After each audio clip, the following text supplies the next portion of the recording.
நாம இன்னைக்கு பார்க்க போற படம் 2005ல் வெளியான சர்வைவல் ஐலாண்ட். இந்த படத்தோடைய ஒன்லைனர் என்னன்னா, ஹனிமூன் ட்ரிப்பை என்ஜாய் பண்றதுக்காக ஒரு ஹஸ்பண்ட் ஒய்ஃப் 2 பேரும் சேர்ந்து ஒரு போட் ட்ரிப்பை அரேஞ்ச் பண்றாங்க.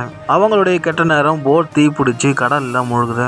அதுக்கப்புறமா அந்த ஹஸ்பண்ட் ஒய்ஃப் அப்புறம் கூடவே ஒரு சர்வெண்ட் இவங்க 3 பேரும் ஆள் இல்லாத ஒரு தீவுல மாட்டிக்கிறாங்க. அதுக்கப்புறம் அந்த 3 பேரும் தீவுல இருந்து தப்பிச்சாங்களா இல்லையா அப்படிங்கிறது தான் இந்த படத்தோட கதை. இதில் நிறைய அடல்ட் கண்டென்ட்டும் வரதால 18 வயசுக்கு மேலே இருக்கவங்க மட்டும் இந்த படத்தை பாருங்கள். இந்த படம் ரொம்பவே இன்ட்ரெஸ்டாக இருக்கும். ஸோ ஸ்கிப் பண்ணாமல் முழுசாக பாருங்கள். படத்தோட ஸ்டார்டிங் சீனில் நம்ம ஹீரோனி கடல் ஓரமாக ஒதுங்குறாங்க. ஸோ அங்கேருந்து அப்படியே ஃப்ளாஷ்பேக் ஓப்பன் ஆகுது. நீங்கள் இப்போ பார்க்குற இந்த 2 பேர் தான் ஹஸ்பண்ட் ஒய்ஃபு, ஜாக், ஜெனிஃபர். அதுக்கப்புறம் இந்த படத்தில் 3வது ஆளாக இருக்கிறது இவன் பேர் மேனுவல். இவன் இந்த படகுல வேலை செய்கிறவன். ஸோ இந்த 3 பேரை மையமாக வச்சு தான் இந்த கதை நகர போகுது. ஜாக், ஜெனிஃபர் 2 பேருமே அவங்க ஹனிமூன் ட்ரிப்பை என்ஜாய் பண்ணுறதுக்காக ஒரு ப்ரைவேட் போட்டை புக் பண்ணியிருப்பாங்க.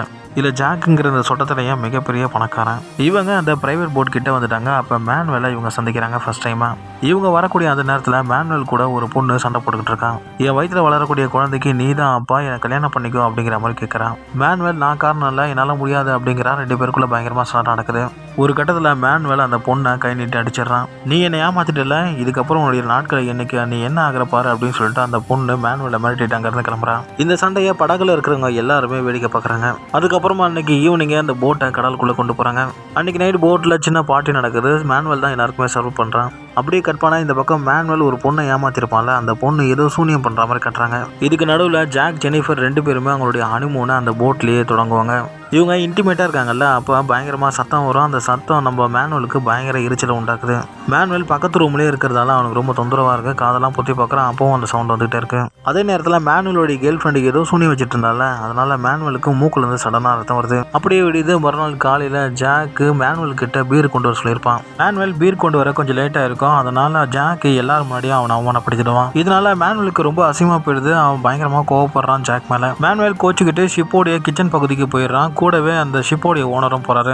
ஷிப்போடைய ஓனர் மேனுவல் இதெல்லாம் நீ பெருசா எடுத்துக்காத, ஃப்ரீயா விடு அப்படின்னு சொல்றாரு. ஆனா மேனுவலால அதை ஏத்துக்க முடியல. மேனுவல் சண்டை போட்டு கோமா போகும்போது அவன் கையில இருந்த அந்த கர்ச்சிப்பை எதர்ச்சியா தூக்கி போடுவான். அது தீப்பிடிக்க ஆரம்பிச்சிடும். அந்த நேரத்தில் கிச்சன் பக்கத்தில் யாருமே இல்லாதனால தீ வேகமா மலமலன்னு பரவ ஆரம்பிக்குது போட்டு ஃபுல்லா. கேப்டனும் மற்றவங்களும் தீ அணைக்க முயற்சி பண்ணுவாங்க. ஆனா அந்த நெருப்பு அணைக்க முடியாது. உடனே கேப்டன் தன்னுடைய கெஸ்டான அந்த 4 பேருமே ஒரு லைஃப் போட்ல ஏற்றி அமுச்சு விட்டுறாரு. இவங்க லைஃப் போட்ல போயிட்டு இருக்க கொஞ்ச நேரத்திலேயே பயங்கரமா மழை பெய்யுது, காத்தடிக்க ஆரம்பிக்குது. ஒரு கட்டத்தில் இவங்க போன அந்த சின்ன படகமே கடல்ல முழுக ஆரம்பிக்குது. எல்லாருமே தண்ணியில தத்தளிக்கிறாங்க.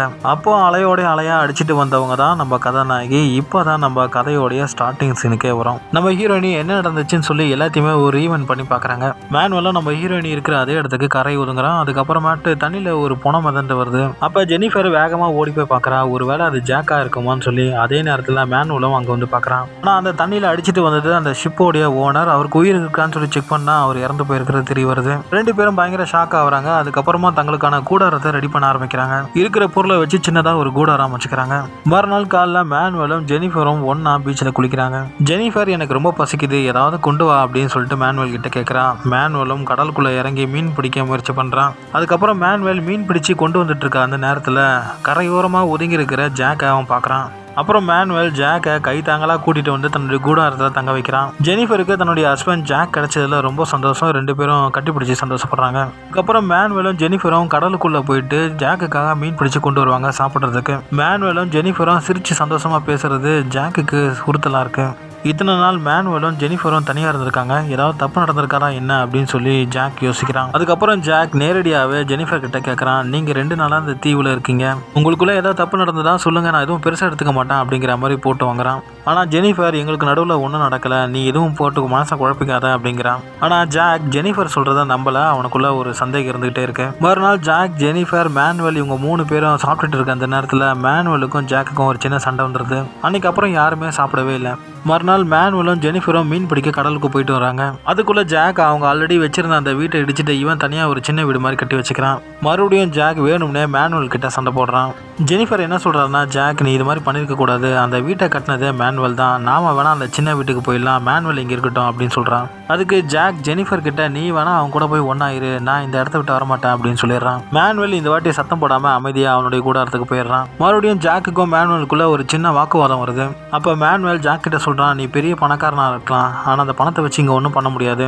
உங்கள் 2 பேருக்கும் கஷ்டப்பட்டு மீன் பிடிச்சு கொண்டு வந்து சாப்பாடு போகிறதே நான் தான், அதை ஞாபகம் வச்சுக்க அப்படிங்கிறான். இந்த சண்டைக்கு அப்புறம் அவங்கவுங்களுக்கு என்ன கிடைக்கிறோ அதை வச்சு சமைச்சு சாப்பிட்டுக்கலாம் அப்படின்னு ஒரு முடிவுக்கு வந்துடுறாங்க. இவங்க 2 பேருக்கும் நடுவில் மாட்டிக்கிட்டு பாவம் ஜெனிஃபர் ரொம்பவே கஷ்டப்படுறாங்க. அப்புறம் ஜெனிஃபர் வேறு வழியே இல்லாமல் ஜாக் கூட கிளம்பி காட்டுக்குள்ளே ஏதாவது கிடைக்குமான்னு சொல்லி பார்க்குறாங்க. ஆனால் அவங்களுக்கு சாப்பிட்றதுக்கு எதுவுமே கிடைக்கல. மேனுவல் கடலுக்கு போய் மீன் பிடிச்சி கொண்டு வந்து ஜாலியாக சாப்பிட்டுட்டு இருப்பான். அப்போ எனக்கும் கொஞ்சம் கூட அப்படின்னு சொல்லி ஜாக் கேட்பான். நீ போய் கடலில் போய் பிடிச்சிக்கடா அப்படின்னு சொல்லி மேனுவல் சொல்லிடுவான். மறுபடியும் அவங்களுக்குள்ள சண்டை முட்டிக்குது. மறுநாள் ஜாக் சாப்பிட ஏதாவது கிடைக்குமான்னு சொல்லி காட்டுக்குள்ளே போயிடுவான். அப்போ ஜெனிஃபருக்கு பயங்கர பசி எடுக்கும். சாப்பிட ஏதாவது கிடைக்குமான்னு சொல்லி மேனுவல் கிட்ட கேட்பான். மேனுவலும் அவன் வச்சிருந்த கொஞ்சம் மீன் எடுத்து ஜெனிஃபர் கிட்ட சாப்பிட கொடுப்பான். கொஞ்ச நேரத்தில் ஜாக்கும் மீன் பிடிச்சி கொண்டு வரான். அது ரொம்ப சின்ன மீனாக இருக்கு. அவங்க 2 பேருக்குமே பத்தாத அளவில் இருக்கு. ஆனால் என்ன பண்ணுறது, உயிர் வாழறதுக்கு ஏதாவது சாப்பிட்டாகணும் இல்லையா? ஸோ வேற வழி இல்லாமல் அந்த கொஞ்சம் மீனை சாப்பிட்றாங்க. ஆக்சுவலாக மேனுவல் கிட்ட அந்த கூகுள் இருக்கும், கண்ணில் மாட்டவங்க இல்லையா அந்த கண்ணாடி மாதிரி, அது இருந்தால் தண்ணியில் என்ன இருக்குன்னு சொல்லி தெளிவாக தெரியும். அது இருக்கிறதால தான் மேனுவல் வகை வகையான மீனை பிடிச்சி சாப்பிட்றான். ஒரு நாள் ஜாக் என்ன பண்ணுறான்னா, மேனுவல் தூங்கிட்டு இருக்கான். அந்த நேரத்தில் அவனுக்கே தெரியாமல் அவனோட கூகுள் எடுத்துகிட்டு போயிடுறான். மேனுவல் எழுந்து பார்க்குறப்ப அந்த கூகுளை அவன் எடுத்துகிட்டு போயிருக்கிறது தெரிய வருது.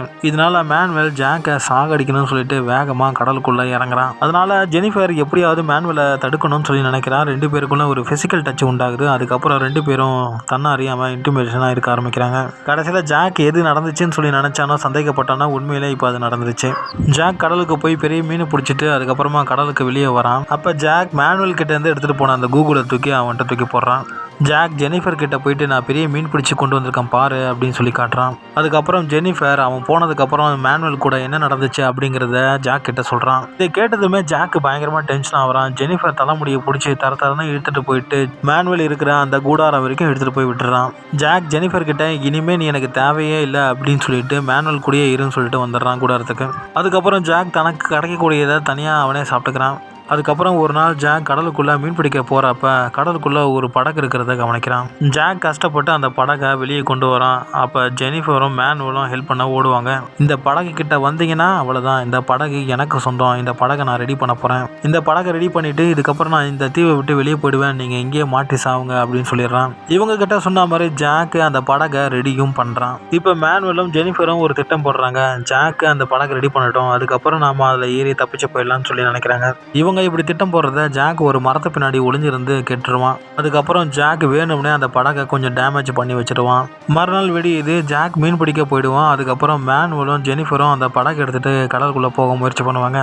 ஆக்சுவலாக படகு கொஞ்சம் டேமேஜாக இருக்கு இல்லையா, அது தெரியாமல் மேனுவலும் ஜெனிஃபரும் நடுக்கடல் வரைக்கும் போயிடுவாங்க. நடுக்கடல் வரைக்கும் போயிட்டாங்க. அதுக்கப்புறம் தான் படகுல ஓட்டை இருக்கிறத இவங்க கவனிக்கிறாங்க.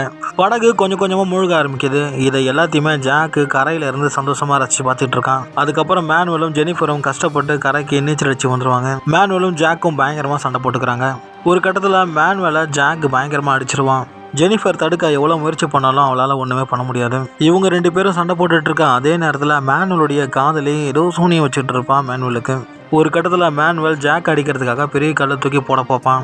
அதே நேரத்தில் மேனுவலுடைய லவ்வர் அவனுக்கு ஏதோ சூரியம் வைக்கிறதால அவன் அப்படியே கீழே விழுந்து ஒரு கம்பியில் குத்தி செத்துருவான். மேனுவல் இப்போ இறந்துட்டான். அப்படியே கொஞ்ச நாள் போகுது. தனியாக ஜெனிஃபர் மட்டும் கூடாரத்தில் உட்காந்துருப்பான். அப்போ கடலில் அந்த வழியாக பயணம் செஞ்சுட்டு இருந்தவங்க ஜெனிஃபரை கவனிப்பாங்க. அவங்க ஜெனிஃபரை தன்னுடைய படகுல ஏற்றிட்டு போவாங்க. ஜெனிஃபரை தன் படகுல கூட்டிட்டு போனது மட்டும் இல்லாமல் அவளுக்கு தேவையான உணவு எல்லாம் கொடுப்பாங்க சாப்பிட்றதுக்கு. அப்போ ஜெனிஃபர் கடலையே பார்த்துட்டு இருப்பான். கடலில் ஜாக் மீன் பிடிச்சிட்டு இருப்பாரு. ஜெனிஃபர் ஜாக் அங்கே தான் இருக்கான் அப்படிங்கிறத போட்டில் இருக்கவங்க கிட்ட சொல்ல மாட்டான். போட் அங்கேருந்து கொஞ்சம் கொஞ்சமாக அந்த தீவை விட்டு தூரமாக போயிட்டே இருக்கும். ஜாக் அங்கேருந்து கத்திட்டே இருப்பான். அது யாருக்குமே கேட்காது. ஜெனிஃபர் அவனை அப்படியே பார்த்துட்டே இருப்பான். அப்படியே இந்த படம் முடியுது.